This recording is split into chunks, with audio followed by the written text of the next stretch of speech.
Hey guys, welcome back to my channel. So today's video is a little different. I really wanted to come on here and kind of just speak about what's been going on in the world.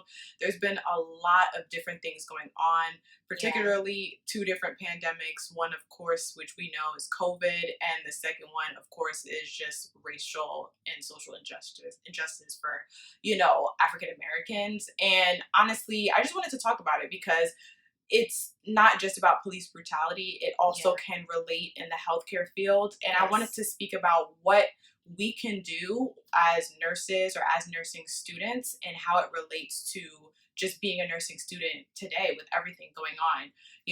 Honestly, I wanted to bring my friend Bria into this conversation because she too currently is in her last semester of nursing school, and kind of just, talk about, hey, like in your program, are we talking about, racial biases? Are we talking about racism in general? Because our, career path cannot have any racism, in general. It just can't happen.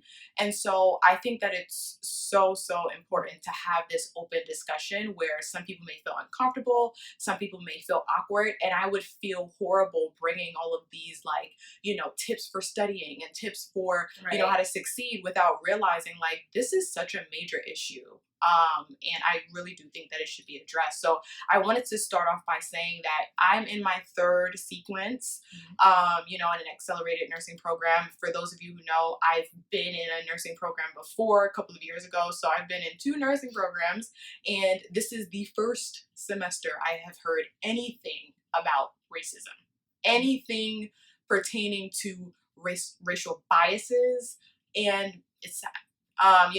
When everything was going on, I called Bria to ask her about her program. And I don't know, you can let them know, has there been any conversation at all about racism?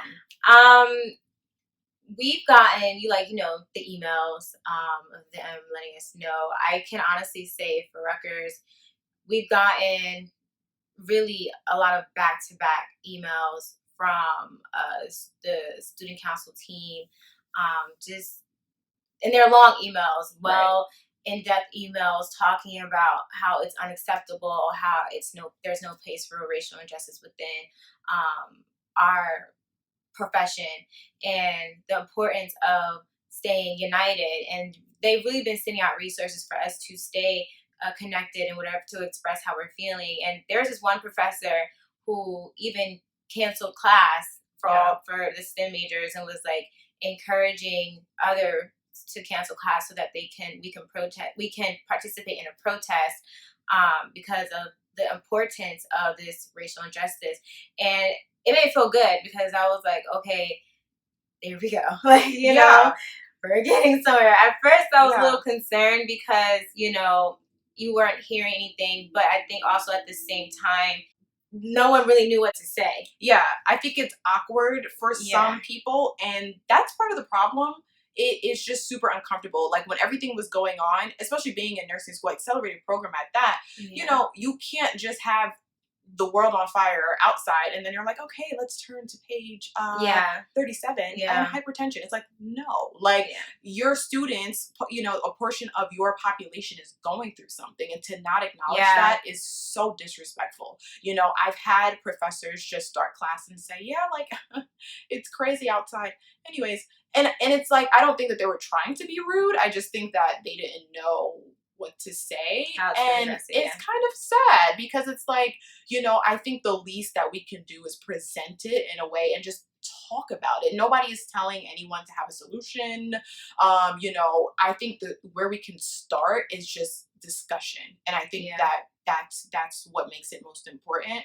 I really particularly wanted to talk about how, even in my previous program, even in the program that I'm in right now, I personally feel as a Black woman, I have to constantly keep asking and inquiring about people of color in, just the health field in general. This is not particularly to a school and, in general, because across the board, healthcare has a lack in, taking care of patients of color. I always have to inquire, hey, I know you're teaching about jaundice. I don't turn yellow, So Right. when it comes to, you know, Yeah. skin complexion, how could that relate to me? Or when they're talking about, what is it, like ulcers, Yeah, the ulcers, bed sores. yeah. I was about to say They the talk pressure about ulcers, yeah. blanching, and blanching is when you press on the skin and it turns white. And so they're like, you know, look for that. I'm like, I don't turn that. I don't turn red. I don't turn pink. I don't turn blue. Right. So that's all I've been taught, you know. And I don't know, have they discussed with you, like, an African American patient presents itself with, you know, difficulty breathing or something? What are some other things? Obviously, we're not talking about vital signs here. We're just talking about when they talk about skin complexion, do they mention people of color? I think what you said was the only time the jaundice. So it was like, you know, because one of my professors said, you know, it's so hard for African Americans because they kind of have a yellow undertone. And I was like, I don't have that. But okay. But of course, they tell us to look at the roof of the mouth. Right. And or the eyes. Or the eyes. Yeah. And I'm like, okay. So, you know, I think that was the only But you had to time, ask, you know? Well, no. So I did not have to ask for that one. She was pretty thorough on that. But good. Yes, but that was the only thing that I knew to look for an African American or a person of color who had jaundice. But I don't know, like, okay, so I don't know, maybe it's just me. I've never seen an African American person turn blue because they can't breathe. Like, you know, I've never seen that before. I mean, I'm sure there are other signs that will tell you that they're having a hard time breathing, but, you know, it's just everyone reacts differently. Lack of oxygen. Right. So, you know, it's just, I think for me, it's a lot that I don't know on how to care for someone who looks like me. Only things that I would know of is of experience because of myself. Right. Because not because I was taught. We were taught that. Yeah, that's not because we were taught. And I think the problem is that it wasn't being talked about until now. Yeah. Which is not really the best tactic because racial injustice is not a random thing. Like, you know, it's not just a thing that happens here and there. It's been consistent for years. Right. Like years upon years. Like Bible years. Yeah. So it's like one of those things where it's like, I think that it needs to be discussed more. I need to know, how do I handle racial injustice in the workplace when I deal with a patient who doesn't want an African American? And it's not Real just life for stuff. Yeah, and it's Real not just for stuff. us to not just for us to learn this. It's also good for those who are not African American and people of color. How can they handle racial injustice when they see a patient doesn't want an African American nurse or even a Caucasian nurse? Yeah. Like, because, you know, we don't know how to deal with like, that situation. Racism is all around, you know, so it's just there's not that many pictures of African Americans in the textbook itself. You know, in lecture, I personally can say I don't remember. I can count on my fingers how many times a professor has outwardly say, "Oh, and by the way," and people of color. And it's not just, I have to make it a point, it's not just African Americans, because I can have an Indian friend that is just as brown as me. Yeah, you know what I'm saying? Hispanics that can come in darker shades. Like anyone with a tan. You know, I can't always say that, you know, it's cookie cutter by the book, you know, red, blue, yellow. Like, these are things that is just like kind of frustrating, because I feel like I'm at a disservice to people of color at times when I can walk into a room and see, you know, a white woman, a white male, and be like, oh, blue. And again, this is just not with vital signs. Obviously, we know that there's other factors that, you know, you can show that somebody is in distress. But, you know, there are certain things that they teach us to assess for skin. Part of nursing is assessing, you know, and skin is a part of that. So I think that it's important for those who aren't African American or people of color. It's important for you all to ask. Like, if you don't know how you can be of service as it relates to handling racial injustice, ask.